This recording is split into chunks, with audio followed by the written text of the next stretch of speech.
பிகேயின் செய்திகளை வழங்குவதற்காக நான் தமிழ்கவி. திருவொற்றியூர் சாத்தமா நகரில் தைப்பொங்கல் சிறப்பு பூஜை மற்றும் நலத்திட்ட உதவிகள் வழங்கும் விழா நடைபெற்றது.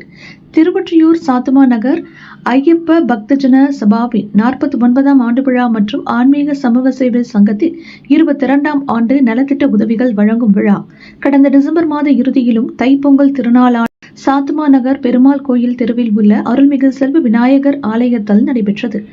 இந்த 49வது ஆண்டு விழாவில் திருவொற்றியூர் சுகம் மருத்துவமனை வழங்கிய 100 புடவை, திமுக பகுதி செயலாளர் வழக்கறிஞர் வைமா அருள்தாசன் வழங்கிய 50 புடவை, திமுக வர்த்தக அணி மாவட்ட அமைப்பாளர் லயன் வி தியாகராஜன் வழங்கிய 50 போர்வைகள் மற்றும் பாரதிய ஜனதா கட்சி மாவட்ட பொதுச் செயலாளர் மாதவரம் MA குமரன் தனது AKR அறக்கட்டளை மூலம் 35 குடும்பங்களுக்கு தலா 5 கிலோ அரிசி வழங்கினார். அவருடன் ஆயுர்வேத மருத்துவர் டாக்டர் G ராஜகுமார், சுதந்திர போராட்ட தியாகி திலக் சாஸ்திரி மகள் சமூக சேவகி டாக்டர் லட்சுமி ராஜாராம் ஆகியோர் இணைந்து காலடிப்பேட்டை எழுத்துக்காரன் தெருவில் 20 பேருக்கு போர்வை, புடவை வழங்கினார்கள். இந்த உதவிப் பொருட்களை வழங்கிய அனைவருக்கும் பொதுமக்கள் சார்பில் நன்றியை தெரிவித்துக் கொள்கிறோம்.